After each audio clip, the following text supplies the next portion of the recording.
சமுத்திரக்கனி அவர்கள் பேசியதை போல இடதுசாரிகள் கலைத்துறையை நல்ல முறையில் பயன்படுத்திக் கொள்ள வேண்டும்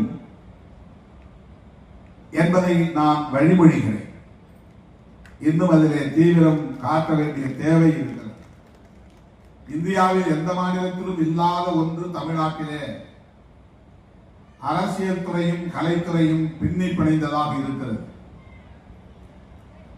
தனக்கான முதலமைச்சரை திரையில் தேடுகிறவனாக தமிழன் இருக்கிறான் என்று நாம் பேசுவதை பார்க்கிறோம்.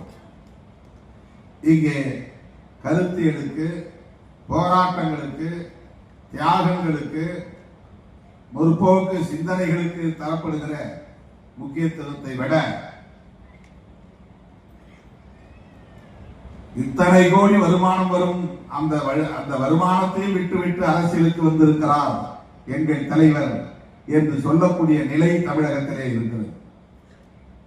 திரைப்படத்துறையிலே வருமானத்தை விட்டுவிட்டு அரசியலுக்கு வந்து விட்டார். ஆகவே அவரை முதலமைச்சராக்க வேண்டும். ஊர் ஊராய் செல்ல வேண்டாம், மக்களுக்காக போராட வேண்டாம், வழக்குகளை சுமக்க வேண்டாம், தடியடி வாங்க வேண்டாம், சிறைச்சாலை செல்ல வேண்டாம், ஈகம் எதுவும் செய்ய வேண்டாம். திரையில் தோன்றினால் தமிழ்நாட்டின் முதலமைச்சராகிவிட முடியும். இது இந்தியாவில் எந்த மாநிலத்திலும் இல்லாத ஒரு நிலை. எல்லா மாநிலங்களிலும் திரைக்கலைஞர்கள் இருக்கிறார்கள், இயக்குநர்கள் இருக்கிறார்கள், சூப்பர் ஸ்டார்கள் இருக்கிறார்கள்.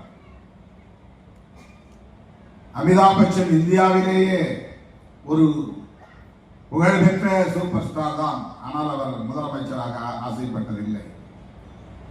கேரளாவிலே அப்படி பல சூப்பர் ஸ்டார்கள் உண்டு, மம்முட்டி போன்றவர்கள். அவர்கள் முதலமைச்சராக ஆசைப்பட்டதில்லை. ஆந்திராவிலும் உண்டு, கர்நாடகாவிலும் உண்டு. ஆனால் இந்தியாவில் மட்டும்தான் ஒரு படத்தில் நடித்தால் போதும் அடுத்து முதலமைச்சராகலாம் என்கிற நிலை. ஜனநாயகத்தில் எல்லோருக்கும் அந்த உரிமை உண்டு, நாம் அதை மறுக்கவில்லை.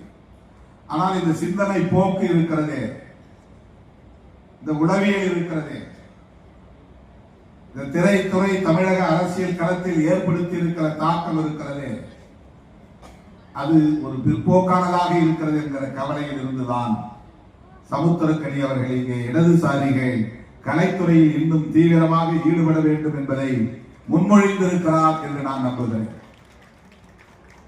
பல தோழர்கள் இன்றைக்கு இடதுசாரி சிந்தனை உள்ளவர்கள் திரைத்துறையில் இருக்கிறார்கள். அவர்கள் கம்யூனிஸ்ட் கட்சிகளில் இல்லாமல் இருக்கலாம். சிபிஐ